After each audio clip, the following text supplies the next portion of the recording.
So, picture this. A massive global event is about to land in a historic California port town. We're talking about the 2028 Olympic Games, and they're about to put San Pedro on a runway to the entire world. Let's dive into this incredible story of rebirth, one brick at a time.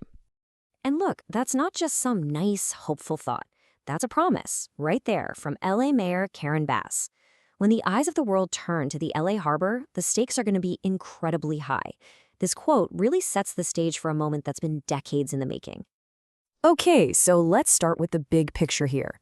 For the first time in nearly 100 years, the Olympic flame is going to cast its light back onto the waters of San Pedro. We're talking about 6 different sailing events, everything from those super fast skiffs to the more tactical dinghies, and it's all happening right here in the port of Los Angeles. But what's really wild is that last point. The port hosted sailing way back in 1932. So this isn't just another event, it's literally history coming full circle. But here's the thing you gotta understand. The Olympics, that's just the starting gun. They're really the catalyst for this huge, sweeping transformation of the entire waterfront. It's a wave of development that's actually already started. And this timeline just shows you the incredible momentum.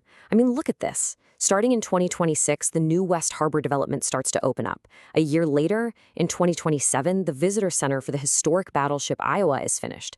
Then, in 2028, the same year the games arrive, a new pedestrian bridge opens, finally connecting the community right to the water. And it doesn't even stop there. A new cruise terminal is coming in 2029. This is a city literally reshaping itself before our very eyes. But to really, truly understand what all this change feels like, we have to zoom in. We're going from this huge, sprawling port to a single address with a century of stories soaked right into its walls. 363 West 6th Street. This is a quote from Jennifer Wolfe. She's a therapist who, along with her partner, decided to take on the massive task of reviving this old building.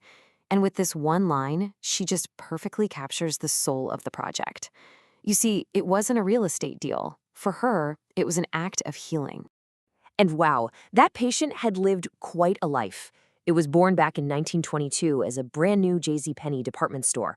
Then in the 80s, it became a call center. By the 2000s, it was a dance studio. But by 2020, the music had just stopped. The building was empty, leaking, totally forgotten. A perfect mirror, really, of the boom and bust cycle the town itself had been through for years. So, how do you heal a place with that much history? Well, it's not with just drywall and paint. You do it with a philosophy. And this philosophy was built on 2 pretty remarkable people. The project is called the Don Allen Experience. And that's not some corporate brand name. It's a mix, an alchemy of the founders' parents' names, Donna and Allen. One of them gave the project its guiding light of empathy. That's the lantern. And the other provided the logical, structural strength, the spine. And you can see that beautiful balance right here. On one side, you have Donna, the psychologist, the lantern, who navigated the world with empathy. On the other, you have Allen, the spine, a cardiologist who became a venture capitalist, a guy who literally fixed hearts and then funded the dreams that made them beat faster. This mix of heart and logic became the blueprint for everything they were about to build. But, you know, every great story has a turning point. For Jennifer and her partner Edwin, it came after 18 years together, right after their son Nathan was born. The pandemic hit, the whole world went quiet, and this terrifying question just started bubbling up. It wasn't about business plans or profit margins. It was about legacy. It was, what are we leaving him? And the answer to that huge question was to build something real, to create a place that would stand as a message to their son. This project, this building, became their answer.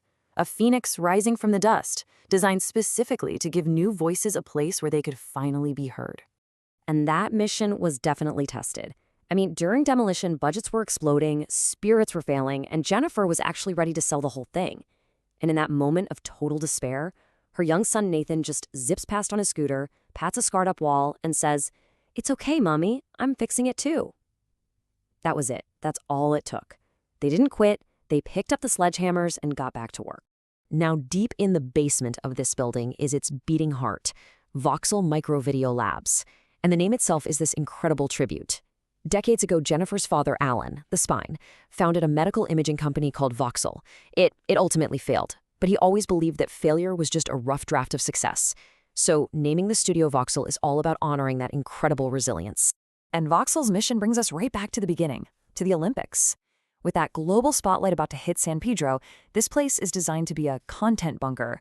It's a world-class stage to make sure that the stories of local artists and chefs and entrepreneurs don't get drowned out by all the noise. It's a place to help their stories grow wings and cross oceans, a place built not just in San Pedro, but for San Pedro. And this whole story comes together in the most beautiful way. In the summer of 2026, right as that new West Harbor waterfront begins to open, Jennifer and Edwin, after nearly 2 decades together, are going to get married right inside the building. They didn't just renovate a space, they built their own altar, brick by brick. It's the ultimate fusion of their commitment to each other, to their son, and to their community. And that brings us to the final and maybe most important takeaway. This isn't just one family story or one building story. It's really a testament to the idea that rebirth is a team sport. It's a story of a city and its people, rising up together, ready for their moment to shine on the world stage.